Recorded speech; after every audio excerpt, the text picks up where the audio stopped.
What's going on, guys? This is Bassman here. I'm doing a very quick video on my Boss 302 intake manifold swap. Had to do that because I was getting the P2007 intake runners stuck open, closed. I wanted to give you the brief rundown of what to expect from this job. There's a couple videos that kind of explain it. Pretty good for the most part, but I wanted to go into detail on a few things.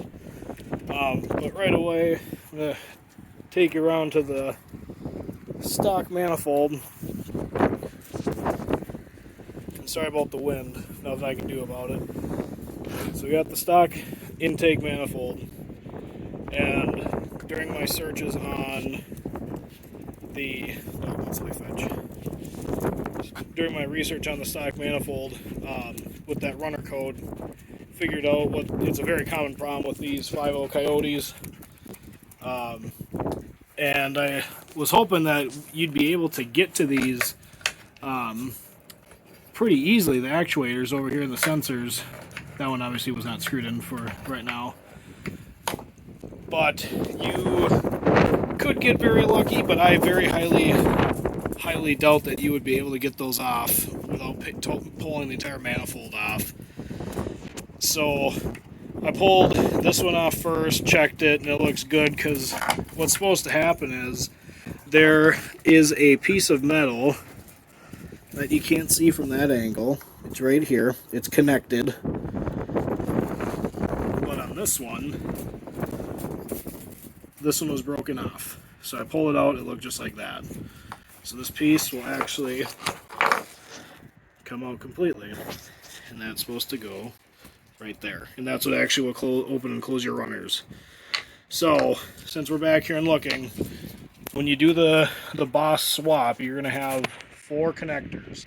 You know, the one here, this one, and this one. You also have your map sensor back here, and you do have to drill this out on your new Boss.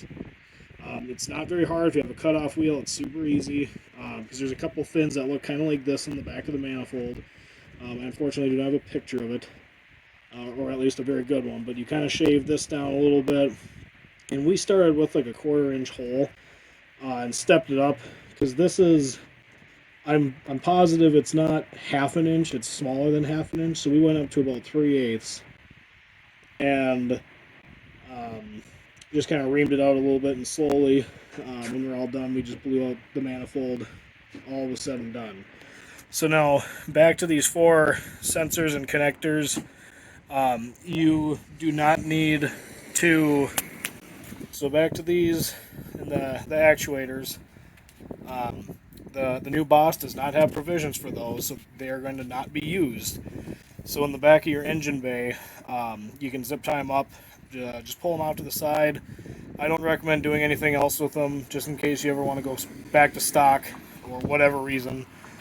You just leave them back there. So when you do your Boss manifold, you do need to get a custom tune in order to get rid of those check engine lights. When you're looking for your custom tune, you need to make sure that you're looking for a company that will actually do an intake manifold, specifically the Boss or the Mustang GT manifolds. You have to make sure that they do that. So I went with 5-star tuning.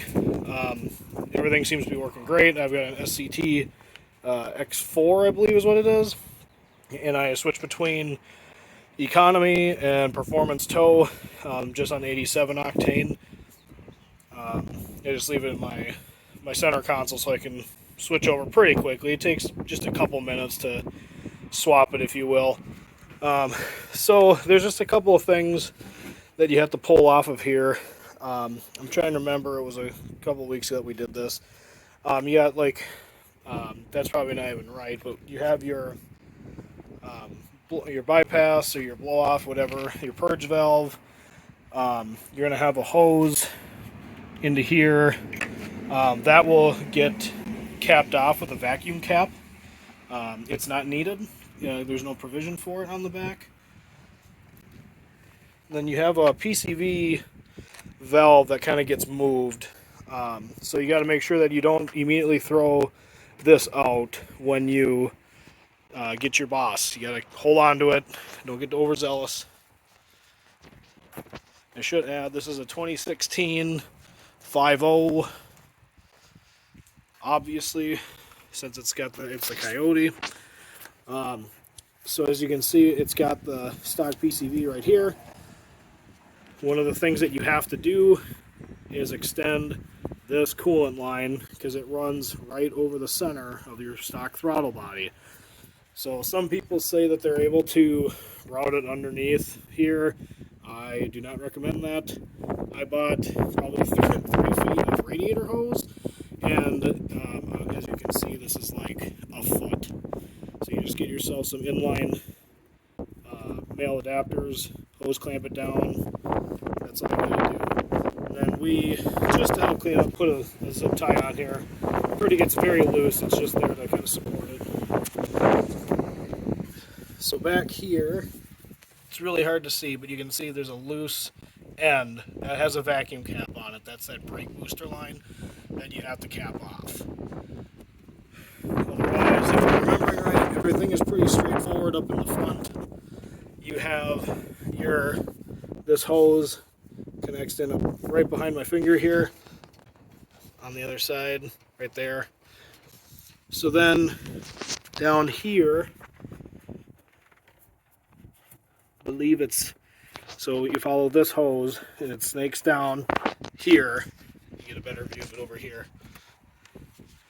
We have it zip tied right here on the fuel rail.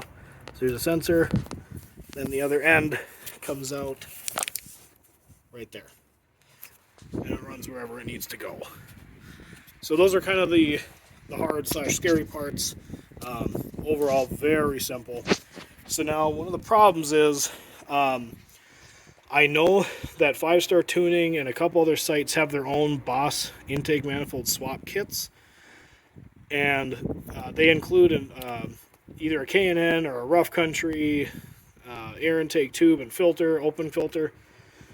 I have the Rough Country. That's what this pipe is. I did have it installed. I put it in actually before I put my Boss in. And it droned really bad, and it was very loud, and it rattled the hood. My door rattled. It was not very fun and awesome. I mean, it sounded super, super cool running at wide open throttle, but as soon as you were just casually driving, going up a hill or anything like that, it would start droning really bad. So I took the Rough Country pipe, and I should add, the stock air intake tube does not fit because of the new angle of your throttle body here. It's angled slightly forwards, just like this. So, in the fact, or the 90-degree elbows that come with the Rough Country also do not work. I ordered a separate 90 and a separate coupler right here from Amazon. They're just 100% silicone. This one has a little bit of flex in the middle of it. Came with clamps. So far, it's been super, super good. But basically, I took this air intake tube and cut the 90 off of it, so it kind of goes down to right about here is where it's entering the silicone. So we were able to tilt that up a little bit, and then he's got to be careful because these are kind of tight.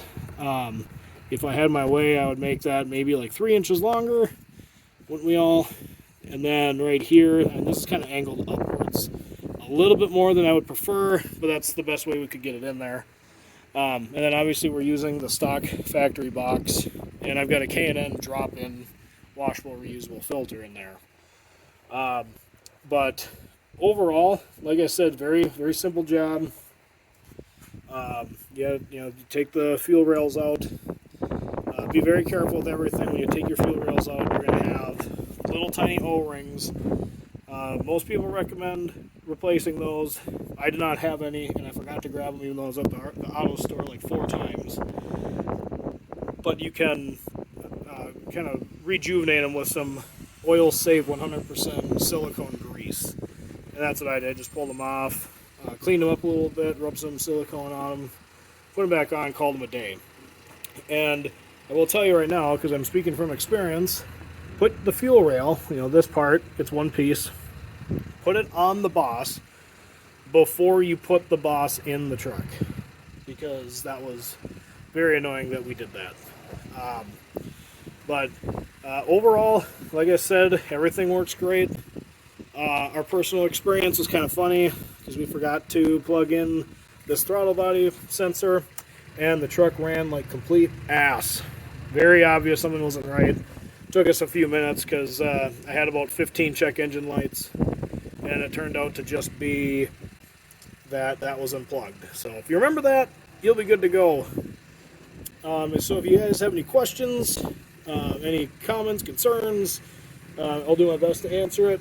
I went with the Boss primarily because what I've heard is that Ford has not done anything to fix the issue with the intake manifold runners on the stock manifold. That is something that could still go wrong, and obviously I would prefer that to not happen. So all in all, I think I paid probably $1,100 for everything.